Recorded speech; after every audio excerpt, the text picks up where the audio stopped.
ஒரு மனிதனுக்கு தாய் மீது பற்று இருக்க வேண்டும். ரெண்டாவது தாய்நாட்டின் மீதும் பற்று இருக்க வேண்டும்.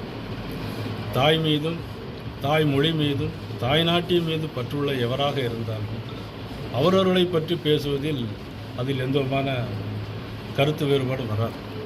சர்ச்சைக்குரிய பேச்சுக்களை தலைவராக இருக்கின்றவர், அதிலும் குறிப்பாக நடிகர் கமலஹாசன், அவர் என்ன பேசுகிறார் என்று தெரியவில்லை. சர்ச்சைக்குரிய பேச்சுக்களை ஒரு தலைவர் வழியில் இருந்து நாடாளுமன்ற உறுப்பினராக இருந்தவர் தொடர்ந்து இருக்கப் போகின்றனர். இது போன்ற கருத்துக்களை அவர் தவிர்த்திருக்க வேண்டும்.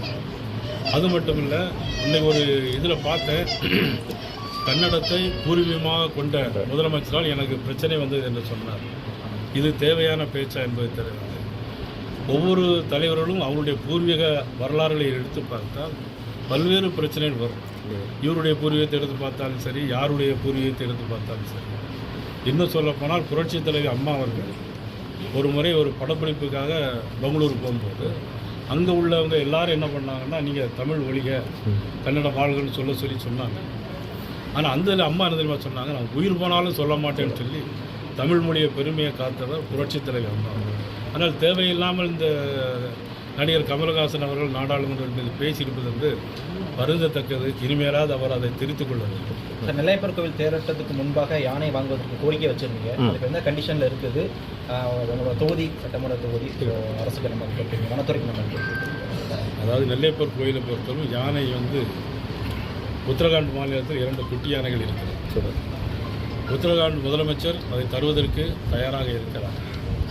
உத்தரகாண்டினுடைய பிரின்சிபல் சீஃப் செக்ரட்டரி திரு மீனாட்சி சுந்தரம் அவர்களும் அதற்கு தயாராக இருக்கிறார்கள். அவருடைய ஏற்பாட்டின்படி இது குறித்து நமது அறநிலைத்துறை அமைச்சர்களுடன் நான் பேசியிருக்கிறேன். அறநிலைத்துறை அமைச்சர் அவர்கள் சொன்னது, இதில் சில விதிகள் கட்டுப்பாடுகள் இருக்கிறது என்று சொல்லியிருக்கிறார்கள். எனக்கு அதை அனுப்புகிறேன் என்று இப்பொழுதுதான் சொல்லியிருக்கிறார்கள். அதை பார்த்துவிட்டு தேவைப்பட்டால் முதலமைச்சரிடமே பேசி எந்த விதிகள் இருந்தாலும் நெல்லையப்பர் கோயிலுக்கு யானை கொண்டு வருவதில் நாங்கள் உறுதியாக இருக்கிறோம். இறுதியாக ஒரே ஒரு கேள்வி, அதிமுக எம்பி வேட்பாளர் யாராக இருக்குமா? அது குறித்து மதிப்புக்குரிய அண்ணன் EPS அவர்களிடம் தான் கேட்கிறேன்.